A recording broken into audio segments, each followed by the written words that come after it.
지역의 이슈를 분석하는 헬로 이슈 토크 시작합니다. 창원시의 특례시 시행이 10달도 남지 않은 가운데 지난달 초 창원시의회 본회의에서 구청장 직선제 도입 건의안이 발의됐습니다. 일반 시민의 입장에서는 구청장 직선제와 임명제의 차이부터 실현 가능성과 효과까지 궁금할 수밖에 없는데요. 자세한 내용 짚어보도록 하겠습니다. 오늘 패널 소개합니다. 창원시의회 지상록 의원 나오셨고요. 국민의힘 경남도당 대변인이자 양산신문 논설위원인 이재환 위원 나오셨습니다. 어서 오십시오. 안녕하세요. 안녕하십니까. 네, 반갑습니다. 네, 위원님, 구청장 직선제 정확하게 어떤 겁니까? 그 지방자치법에 의하면 지방자치법 따르면 지방자치단체 크게 두 종류가 있습니다. 예를 들어서 서울특별시, 부산광역시, 경상남도와 같은 광역단체가 있고요. 그다음에 이제 창원시, 함안군, 부산 사상구처럼 이제 시군구를 대상으로 하는 그 기초자치단체가 있습니다. 특히 여기서 구가 자치구와 행정구로 나눠지거든요. 그 자치구는요, 그 말 그대로 이제 자치단체로서 자치 권한을 가지고 있는 그를 말합니다. 근데 행정구는요, 인구 50만 이상인 경우에 그 이제 행정상의 사무 처리 편의를 위해서 이제 설치할 수 있다고 지방자치법에 나와 있거든요. 그렇게 해서 설치되는 건데 여기는 이제 시의 하위 기관입니다. 그래서 구청장을 이제 자치구는 구청장을 이제 주민 투표로 해서 뽑고 구의원도 뽑고 이제 구의회도 구성할 수 있지만은 그 이제 행정구는 그런 권한이 없습니다. 말 그대로 시장이 임명하는 거죠. 지금 창원시 같은 경우는 그 5개의 구가 있지만 창원시는 기초자치단체입니다. 그렇다 보니까 아무래도 이제 행정구겠죠. 그러다 보니까 이제 구청장의 임명권은 이제 창원시장이 가지고 있습니다. 이제 창원시와 비슷한 이제 상황인 도시로는 대표적으로 경기도의 성남, 고양, 용인이 있고요. 구청장 직선제는 현재 이제 행정구를 자치구로 변환하여 이제 구청장을 선거를 통해서 뽑자 그런 겁니다. 네, 그러면 가장 큰 차이점이 직접 주민이 선거로 뽑는 게 가장 큰 차이점이 있겠네요. 그렇죠. 예. 네, 그러면 현재 부산이나 서울의 경우에는 구청장이 직선제로 선출이 되고 있습니다. 네. 그런데 창원의 경우는 그렇지 않았던 이유가 있습니까? 앞서서 이재한 위원님께서 잘 설명을 해주셨는데요. 이제 우선 창원시와 부산시의 차이점을 먼저 말씀드려야 될 것 같습니다. 지방자치에 있어서는 지방자치단체를 광역자치단체, 기초자치단체로 이렇게 나누고 있는데요. 경상남도, 전라남도, 경기도 등과 같은 도 단위, 그리고 서울특별시, 세종시, 부산광역시, 대구광역시 등 6개의 광역시를 광역자치단체라고 말하고 있습니다. 우리가 살고 있는 창원시, 김해시, 남해군 등은 서울특별시의 강남구, 서초구 등 광역자치단체에 속해 있는 구를 기초자치단체라고 하고 있고요. 서울특별시의 경우 강남구, 서초구 등은 기초자치단체이기 때문에 구청장을 직접 선출하고 있지만 우리 창원시 같은 기초자치단체는 구가 그냥 행정구이기 때문에 따로 포함하고 있지 않고 있습니다. 네, 그러면 이 구청장 직선제가 창원에 도입이 돼야 한다. 왜 이런 주장이 나온 겁니까? 솔직히 이해하기 어려운 주장인데요. 아마도 풀뿌리 민주주의하고 자치 분권 시대가 강조되고 있는 요즘 행정이 시민들에게 조금 더 가까이 다가가자는 측면에서 이런 주장이 나온 것이 아닐까 생각이 듭니다. 네, 그렇군요. 그러면 이 창원시가 내년에 특례시가 되거든요. 그러면 네. 구청장 직선제가 더 필요하다 이런 말도 나오고 있는데 여기에 대해서는 어떻게 생각하십니까? 저는 일반적인 이야기를 좀 드리겠습니다. 그 민주주의는요, 주민이 이제 지방자치단체의 이제 운영에 영향을 미칠 수 있다 느끼는 그 이제 소규모 지역 형태죠. 그 행정구에서 가장 효과적으로 실현될 수 있습니다. 그 이제 소규모라면 가장 작은 규모겠죠. 아까 조금 전에 말씀드렸지만 광역보다는 기초가 거기 부합하겠죠. 예. 기초 중에서도 시군, 구니까 구가 제일 작겠죠, 아무래도. 그래서 이 소규모 행정구에서 민주주의는 지역사회 사정을 잘 아는 주민들의 참여를 촉진시키고요. 그래서 정책 결정의 질을 향상시키고 또 이제 자원봉사라는 이제 사회적으로 유익한 주민 참여 활동을 장려하는 등 주민들의 민주적 역량을 향상시키는 데 기여합니다. 특히 이제 주민의 불편 사항을 가까운 거리에서 이제 해결하고 지역적 다양성과 현장성을 고려한 주민 맞춤형 행정 서비스를 제공하기 위해서는 시군구와 같은 곳에서 자치 행정이 있어야 되거든요. 근데 따라서 그렇게 보면은 아무래도 이제 자치 권한이 없는 행정구보다는 이제 자치 권한이 있는 이제 자치구가 이제 지역 주민의 자치권을 확대하고 지방자치 실현의 가치에 부합하다고 볼 수 있는 거죠. 특히 이제 창원시는요, 지난 2010년 구, 마산, 창원, 진해가 이제 전국 최초로 합쳐져서 탄생한 거거든요. 예. 그러다 보니까 이제 기존 이제 구청 체계를 유지하고 진해구청을 신설했어요. 이는 무엇이냐면요, 그 통합을 하면서 구, 창원, 마산, 진해 주민들에게 이제 상실감을 느끼지 않고 주민 복리 증진법 권익보호뿐만 아니라 그 행정 사무 있지 않습니까? 행정 사무의 신속적인 처리와 편의를 위해 마련된 거거든요. 예. 근데 이제 이렇게 된 상황이라면 약간 아까 세 지역이라고 말씀드렸잖아요. 그렇다면 이제 지역별로 소외감을 느끼지 않도록 구청의 기능을 확대하여 좀 주민의 맞춤형 그 행정 서비스를 제공해야 되는데요. 조금 지금 현재 이제 행정부로 인하다 보니까 약하다고 보는 거죠. 그렇기 때문에 이제 한 번쯤은 이제 그 직선제, 그 구청장 직선제를 한번 검토해 볼 필요가 있다라고 보는 거죠. 지상록 의원님께서는 어떻게 네. 생각하십니까? 저는 직선제에 반대되는 생각을 가지고 있는데요. 행정자치법상 처음부터 이제 기초자치단체는 구청장 직선제가 불가능하기 때문에 이러한 구조를 이해할 수 없는 상황에서는 직선제는 당연히 안 된다고 생각이 들고요. 창원시는 100만이 넘는 대도시로 이제 광역시에 준하는 몸집을 가졌음에도 불구하고 기초단체란 이유로 창원 시민들은 여러 가지 혜택을 받지 못하고 있었습니다.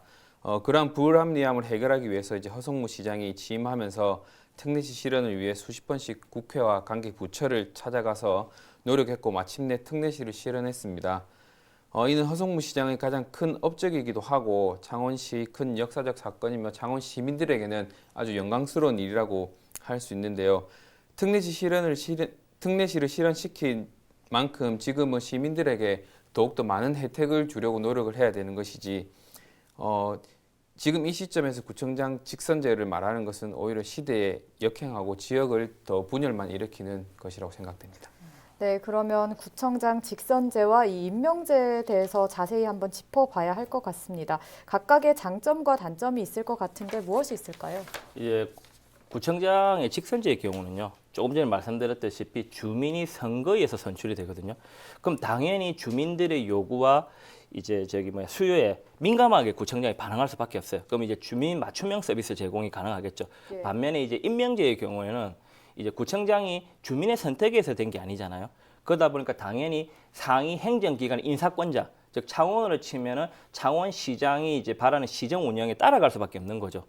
자, 그리고 또 이제 임명제의 경우는요, 직선제에 비해서 이제 아무래도 직선제라면 선거를 해야 되잖아요. 그럼 예. 비용이 들 거고 또 공무원 추가로 선출직 공무원이 늘 거지 않습니까? 그렇기 때문에 이제 임명제를 하게 되면 그런 비용이 들어가지 않는 장점도 있지만은요. 이제 그 직선제에 비해서 이제 행정의 민주화, 대의 민주주의, 이제 지방자치의 가치 실현 등은 좀 어렵다라고 이제 나와 있습니다. 예. 이제 직선제의 경우에는요, 그 특히 우려되는 부분이 무엇이냐면은요, 그 이제 다른 도시 시도에서 좀 나타나는 건데요. 이제 그 자치단체의 장은요, 그 선출직 공무원으로서 행정기관의 책임자이기도 하지만은 정치인이거든요. 그렇다 보니까 당연히 이제 그 시장이나 구청장이 소속 정당이 다른 경우, 또 이해관계가 다른 경우에 부딪히는 현상이 발생하는 거죠. 그렇게 되면 이제 원활한 시정 운영이 안 되고 시와 구의 시책이 달라서 주민의 혼란을 초래할 수 있다는 우려가 이제 경기도 연구원에 나온 보고서가 있거든요. 예. 왜 그러냐면 경기도 같은 경우는 아무래도 이제 우리 창원보다 더 비싼 사례가 더 많지 않겠습니까?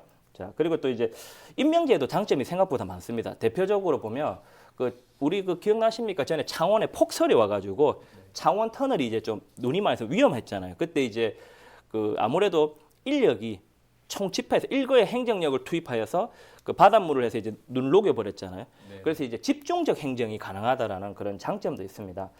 근데 이제 지방자치의 시각으로서만 본다면은요, 그 주민에게 가까운 곳에서 주민에 의한 통제와 대표성을 가진 행정기관으로 구성되는 것이 자치구로 구성되는 것이 바람직하다는 평가가 높습니다.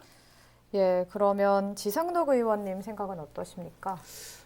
구청장을 직선제로 바꾸게 된다면 일단 구의회도 따로 구성을 해야 되고요. 그리고 각 구청마다의 예산, 인사, 행정 시스템을 모두 다 독립적으로 바꿔야 됩니다. 그러한 부분에 있어서는 이제 현재는 창원시 공무원은 해운구도 왔다가 진해구도 갔다가 그리고 본청 그리고 사업소를 갔다 하면 순환 근무로 가능하게 됩니다. 그런 부분에 있어서 구청장이 직선제로 된다면 공무원은 딱 진해구면 진해구, 성산구면 성산구만 해야 된다고 생각되거든요. 그렇게 되면 이제 행정력의 낭비는 말로 설명할 필요가 없을 것 같고요. 그러한 부분에 있어서 아까 이재현 위원님께서 말씀하신 것처럼 진해구에 무슨 일이 생겼을 때 성산구, 의창구에 모든 인력을 투입해서 빨리빨리 해결할 수 있는 장점들이 있거든요. 그러한 부분들도 좀 있고요. 그리고 저는 장점보다는 당연히 단점이 훨씬 많다고 생각이 들고요. 만약에 구청장을 직선제로 하게 된다면 구청장마다의 정당은 또 틀려질 가능성이 크고요. 그리고 행정 시스템 자체가 많이 달라질 것 같습니다. 그러면은 같은 창원에 사는 창원 시민이지만 각 구청마다 행정 시스템이 틀리기 때문에 혼란도 많이 올 것이고 불편도 많이 올 것이고요. 이러한 부분이 많이 작용되지 않을까 생각됩니다.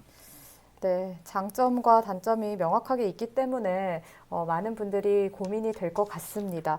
그러면 또 비용을 생각해 보지 않을 수가 없는데요. 만약에 창원시의 구청장 직선제가 시행이 된다라고 가정을 했을 때 얼마 정도의 비용이 들어갈 것으로 예상됩니까? 지방선거에서는 여러 지자체의 선거를 같이 하기 때문에 하나의 딱 예산을 꼭 집어서 볼 수가 없는데요. 작년 창원시장의 선거비는 한 약 65억 정도 들었습니다. 비슷한 구청을 한번 찾아봤는데요. 이제 네. 인구마다 좀 틀리지만 부산 같은 경우 작게는 6억, 많게는 10억까지 들었던 경우가 있거든요. 이를 평균적으로 8억이라고 가상을 했을 때 5개의 구청이 있으면은 한 40억 정도가 비용이 더 소모가 되겠죠. 그러면 비용이 꽤 많이 소모가 된다고 볼 수 있는 것입니까? 네, 불필요한 예산이 40억 정도 쓰인다고 하면은 어떻게 보면 크고 또 시의 행정의 서비스로 따지면 또 큰 예산은 아니라 생각할 수도 있죠. 그러면 시민의 세금 부담하고도 이어질 수 있을 거라 보십니까? 네, 당연히 창원 시민의 세금이 여기에 쓸 수 있는 부분이 이제 선거 비용으로 쓰기 때문에 40억 정도는 다른 쪽에 쓰신다고 보시면 되죠. 예, 그러면 이재환 위원님께서 생각을 하시기에는 사실 창원시가 통합된 지 10년이 되지 않았습니까? 그래서 지금까지는 계속 임명제로 유지가 되어 왔단 말이죠. 네. 그런데 이 올해 구청장 직선제 이야기가 나온 이유가 특례시가 되기 전이라서 이런 이야기가 나왔는지 아니면 또 다른 이유가 있는지도 궁금한데요. 저는 개인적으로 구청장의 이제 잦은 교체와 짧은 임기라고 생각해요. 왜냐하면 일전에 사실 저도 의문을 가진 부분이거든요. 이제 창원 5개 구의 구청장의 평균 보통 임기가 6개월에서 1년 남짓합니다.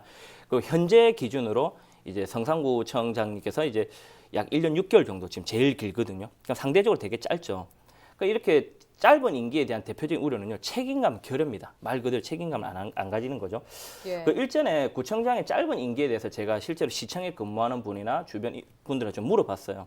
이제 실제 들은 답이 좀 당황스럽긴 했어요. 그 공무원으로서 명예롭게 은퇴할 수 있어서 좋다 이런 사실 답을 들었었습니다. 예. 그럼 이제 과연 여기서 제가 구청장의 존재와 역할은 무엇인지, 내가 지역 주민으로서 얻는 이익은 무엇인지라는 의구심을 좀 들었었고요. 좀 이해가 안 되더라고요. 이제 구청장의 잦은 교체는요. 예. 이제 아무래도 주민에게 아무런 도움 되지 않습니다. 또 이제 특히 이제 구청에 근무하시는 그 공무원들 분들께서는 시의 하위 기관으로서 그 느끼는 한계를 보여주는 거죠. 그렇기 때문에 이제 아무래도 제가 조금 전에 말씀드렸지만 창원, 마산, 진해 세 개 합쳐졌잖아요. 그럼 각 구청의 기능이 굉장히 강화돼야 된다 저는 보기 때문에 그 구청이 주도적으로 주민을 위해 일을 할 수 있도록 이제 아무래도 그 구청장의 임기를 최소한 그 제주도 같이 해서 2년 이상을 보장하면서 안정적인 정책 수행을 가능하도록 해주고 또 이제 구의 원활한 운영을 위해서 행정적, 재정적 권한을 좀 확대하는 등의 노력이 좀 필요하다 봅니다. 그 구청의 존재가 그 행정 사무의 편의를 위해서 있는 것이 아니라 그 구에 거주하는 주민의 복리 증진이 궁극적인 목적임을 우리는 명심해야 합니다.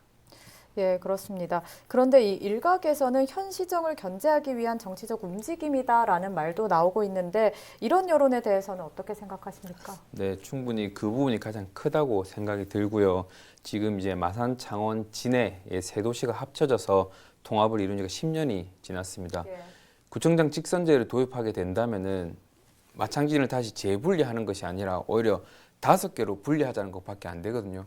그러한 부분에 있어서는 아마도 좀 정치적인 것이 많이 들어가 있지 않을까라는 생각이 들고요. 그리고 보통 구청장은 이제 공무원 중에서는 이제 아까 말씀하신 것처럼 가장 마지막에 명예롭게 할 수 있는 자리가 되는데요.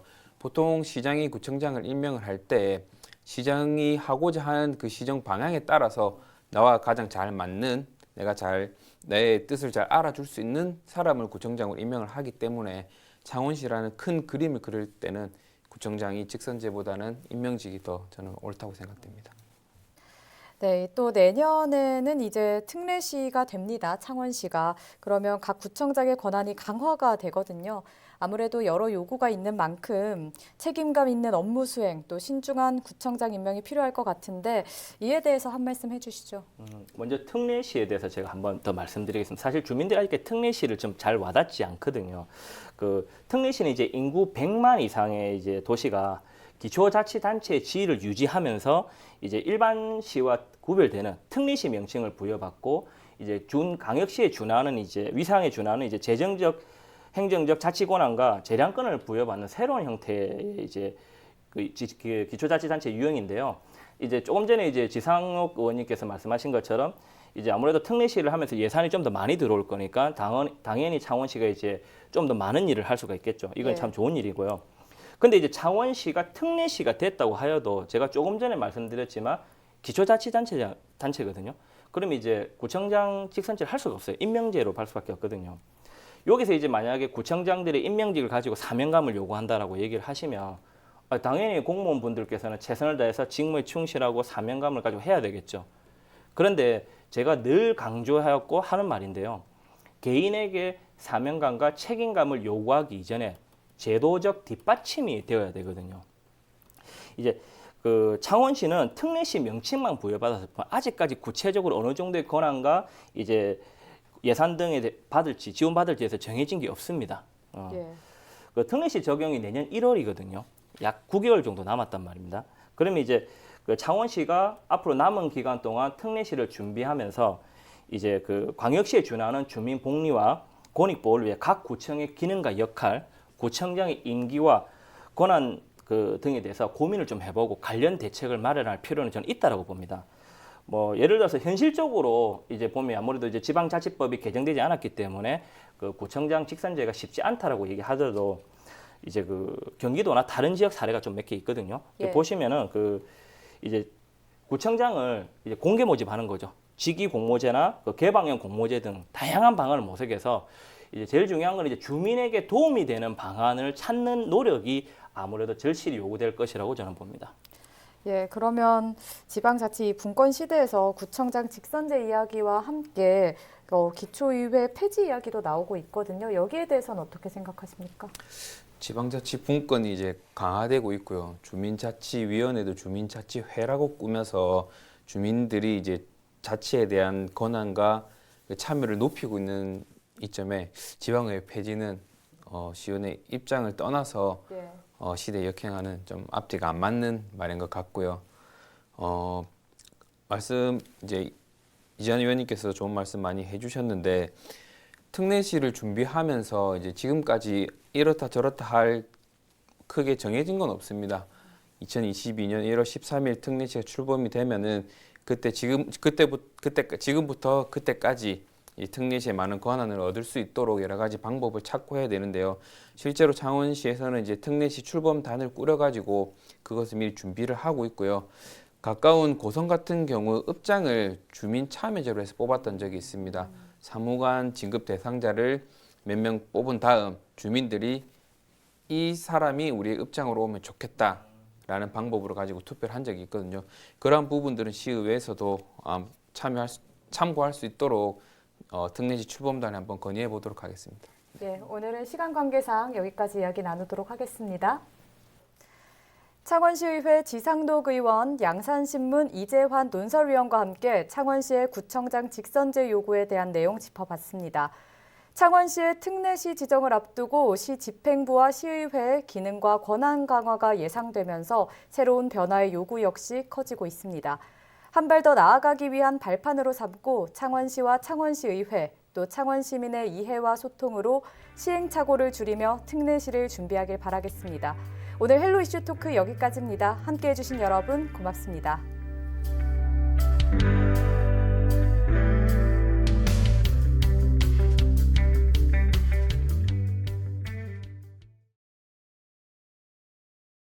이곳은 어린이 보호구역입니다.